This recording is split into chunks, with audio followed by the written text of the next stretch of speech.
How is everybody doing? It's great to be here. I'm originally from Alabama. Please hold your applause. Thank you. A lot of people don't know this about Alabama. We are actually the #1 state alphabetically. And they'll never take that away from us. I grew up in Alabama, but my dad was an immigrant. Was a first-generation immigrant. Anybody here got an immigrant parent?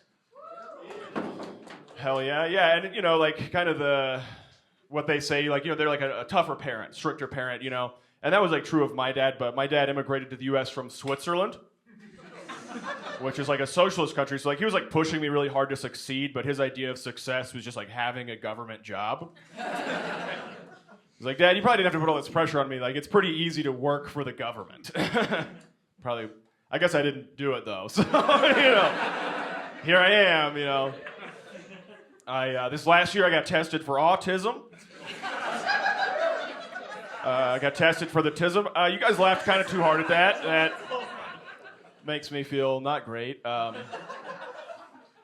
they were like, you know, you go in and they're like asking me questions about your life and family. They're like, what does your dad do? And I was like, oh, my dad, he's retired now, but he was an engineer. They're like, what does your mom do? And I was like, oh, my mom's retired, but she was also an engineer. They're like, well, we can just skip the first couple pages. But they told me I'm not autistic, which I don't want to say that I like wanted for me to be autistic, but like now I'm just really weird without there being a clinical explanation. You know? They did say I have ADHD though, so yeah, where are my ADHD people at? I like how like a lot of people just said woo the first time I said it. You can tell those are the real ones, you know? No self-control.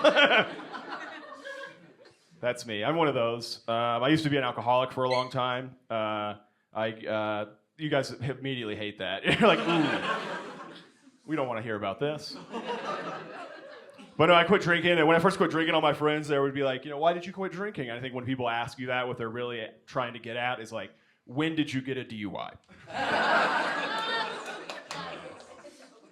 But I did not get a DUI, you guys. I went undefeated in drinking for 10 years. Thank you very much. Yes, thank you. Retired the jersey, you know, up in the rafters. But even though I never got like a DUI, there was like maybe some signs I should have quit drinking. Like one time, me and another comic got thrown out of a Waffle House for being too drunk. Yeah, and they called the police. You guys ever seen them do that move? Where even like the cook can't handle it, you know? Like if you're too drunk that they get like, most of you guys get the joke, but for those of you guys that maybe aren't laughing, maybe you're not familiar with like the Waffle House business model. I know they're not as common out here, you know?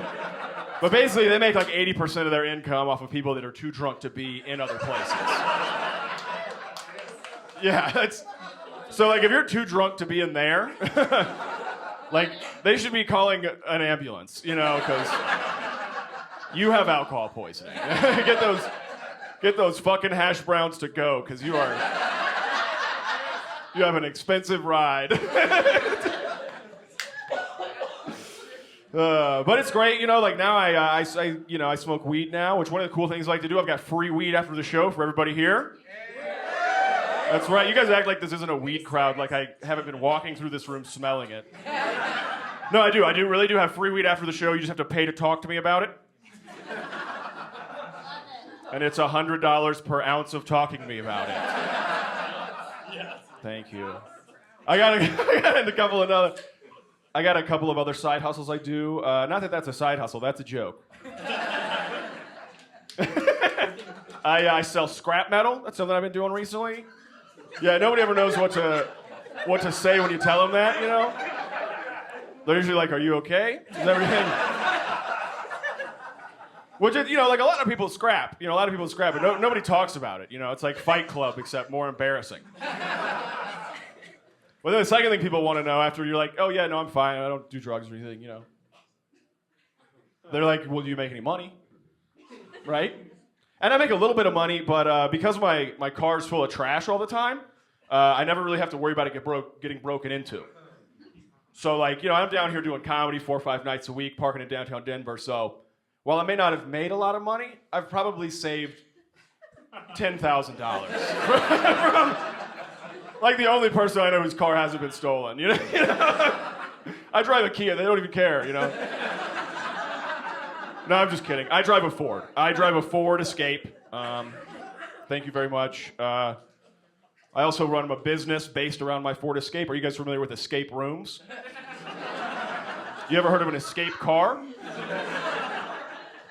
So here's how it works, right? You could call me. It's like an escape room that comes to you. You call me, I come over, you get in the back of my early 2000s Ford Escape. Then we go to the nearest dispensary, and we buy the highest THC content pre-rolls that we can find. And then we all smoke that, or those if we get a pack. And then together we have to figure out how to turn off the child locks. So that you can escape.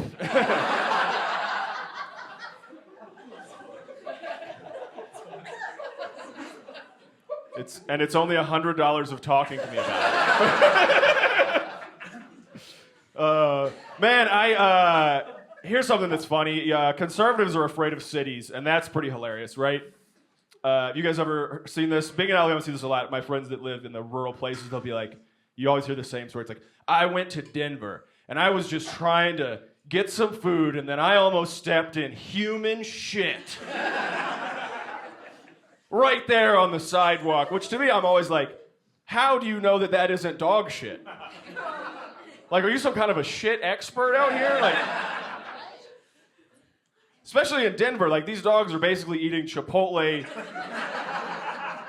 quality food out here. You know what I mean? It's like, and like, I don't mean to poke fun. Like, it's true that liberals are also like afraid of rural areas, you know? But that's not as funny. You know, it's like if you're like a conservative, you're like afraid of stepping in human shit, it's like, oh, woe is me. You know, if you're like a liberal and you're like, yeah, I'm afraid to drive through rural Missouri and also I'm gay, it's like, you know, that's a healthy fear. You know, I'm not saying it's right, but it's like you better have AAA and a gun. You know, it's not as funny. All right, I'm going to do one more and I'll get out of here. I'm going to leave you guys with this. This is an impression. I know, I can do it all, right? This is an impression of James Brown trying to kill himself, okay? All right, ease up, guys. He's already dead. He did not kill himself, okay? James Brown trying to kill himself. You guys ready? Here it goes. Take me to the bridge! You guys get it? Because it's a place you can kill yourself and also a part of a song. Okay, I've been Elliot Broder, you guys. Thank you so much. Keep it going for Hannah Popkin.